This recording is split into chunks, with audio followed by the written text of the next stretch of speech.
Life can throw unexpected challenges our way, especially when we're young and finding our path. In this compelling video, dive into the story of a 20-year-old facing the consequences of a seemingly innocent choice. What happens when a momentary decision leads to life-altering circumstances? How did a seemingly minor incident escalate into something much larger? Don't miss out. Hit that like button, subscribe to our channel, and join us as we navigate through this gripping narrative of choices, consequences, and second chances. In Florida, on July 7, 2022, Officer Hanton is on patrol. She spots a vehicle ahead, its erratic lane changes drawing her attention. Running the license plate, a troubling alert emerges. This vehicle is marked as abandoned. With precision, she positions her patrol car behind the suspect vehicle, closely tracking its every move. The Volkswagen continues its change through the lanes, each change in direction heightening Officer Hanton's suspicion. Swiftly, Officer Hanton transitions into the same lane as the Volkswagen. A tense moment unfolds as the vehicle reacts once more, weaving away from her presence. With decisive action, she activates her patrol car's lights and siren, signaling the start of an unfolding drama. Hello. Hi. I stopped you because the car is coming back as an abandoned vehicle. Oh, really? Yes.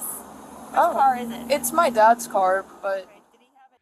As you can see here, Officer Hanton walks up to the car, its engine ticking in the background. She leans over and kindly informs the lady behind the wheel that she pulled her over because the car's license plate indicated it was abandoned. She looks puzzled and quickly explains that it's her dad's car. It was towed in Miami. I had it towed in Miami and we had to get it back. Okay, so you were driving it in Miami? Yes. Okay. And he knows he had to get the whole thing notarized. Curiosity knitting his brows, Officer Hanton probes further, questioning if the car was towed in Miami. The young driver nods, her eyes carrying a flicker of annoyance. She recounts the hassle of retrieving the car and how her dad was aware that he needed to complete all the notarization formalities. With a practiced routine, Officer Hanton then requests her driver's license, a simple yet crucial step in this unfolding situation. He calmly explains that entering the information into their system is standard procedure, especially when a car is towed without the owner present. It's a set of protocols, a routine encounter on the roads, but each word and gesture holds weight in this moment. While Officer Hanton checks the woman's license, a second officer arrives, a subtle yet reassuring presence in the unfolding scenario. She calmly informs the lady that she's there for backup and inquires about the car's origin. The woman explains it was parked in Miami while she went to get a tattoo, nonchalantly mentioning it was near a fire hydrant. In a twist of bad luck, the car was towed within a mere 5 minutes of being left there. A pause hangs in the air as the officer requests the woman to wait, her eyes trained on the unfolding situation. Observant, she notices the woman discreetly moving her purse, a subtle gesture that doesn't escape her watchful gaze. With professionalism in her tone, the officer asks if she can search the woman, to which the lady consents with a simple, "Okay." Curiosity flickers in the woman's eyes as she queries why they are searching her. One of the officers, undeterred, begins to sift through the contents of her bag, each movement deliberate and purposeful. The scene, once ordinary, now buzzes with a quiet intensity as these officers meticulously navigate the puzzle before them. Do you vape or is it? I do. Is that I know. You should not vape. Do you use like flavors or? Yeah, it's just mint. As the scene unfolds, the sharp-eyed officer notices a vape clipped to the woman's waist and curiously inquires if she vapes.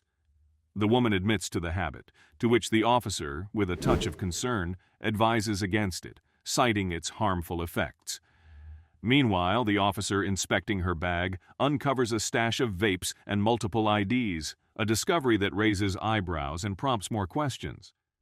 With a hint of suspicion, the officer asks if she had been at the gym, but the woman, unfazed, explains she had just gotten a haircut and was due to work at 4 p.m. Intrigued, the officer probes further, questioning if she possessed a medical marijuana card. The woman denies having one but admits to smoking weed.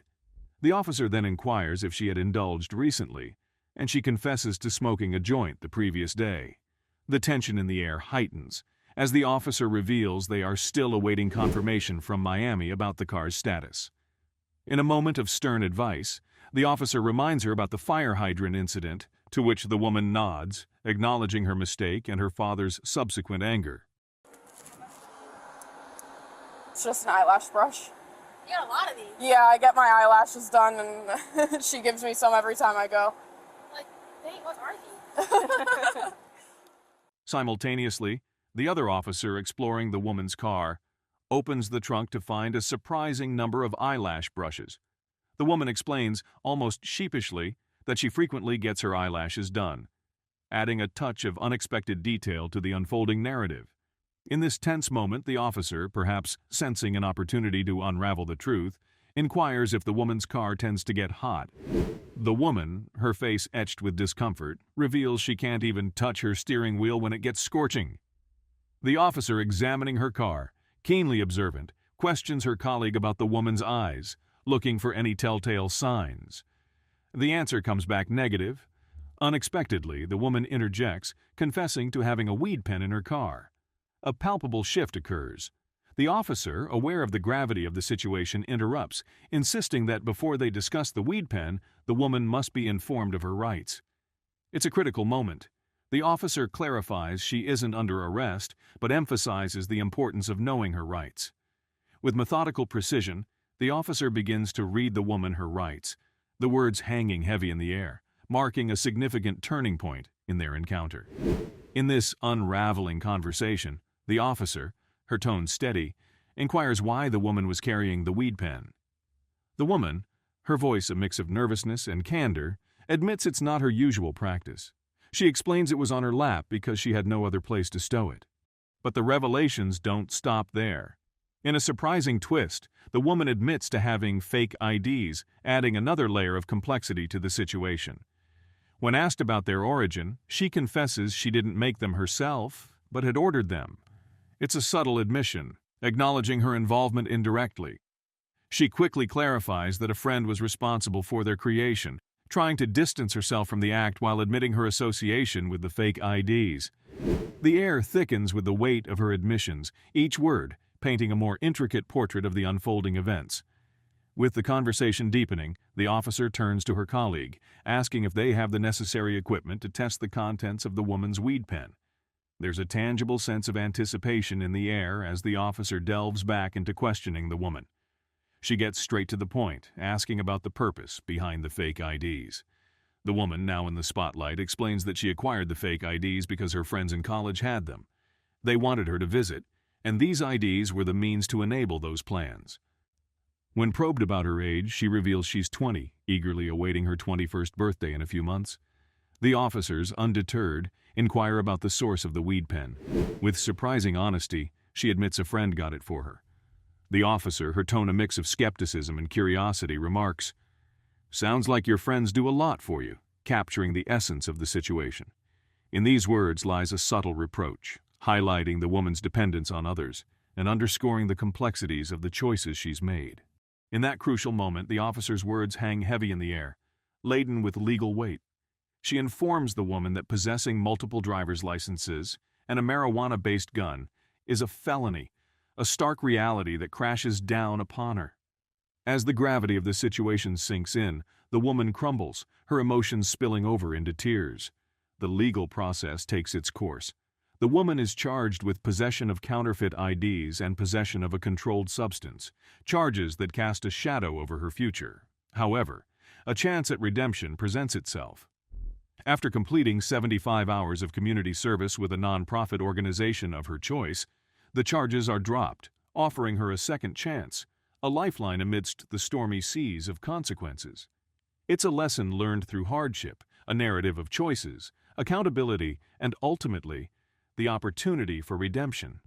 In the end, this tale serves as a poignant reminder of the intricate dance between choices and consequences. The woman's journey, marked by impulsive decisions and the weight of her actions, led her down a perilous path. However, it also illuminated the possibility of redemption and growth. Through her tears and legal tribulations, she found a way to balance the scales of justice through community service, transforming a potential life-altering mistake into an opportunity for self-reflection and societal contribution. This story underscores the power of accountability and second chances. It reminds us all that amidst our missteps, there is often a chance for redemption, a path to rebuild and learn. Do you think the legal system was fair in this case? And have you ever witnessed someone facing the consequences of their actions? How did it make you feel? Leave your answers in the comments section below. And don't forget to like this video and subscribe to our channel if you haven't already. Thank you for watching. We'll see you guys soon.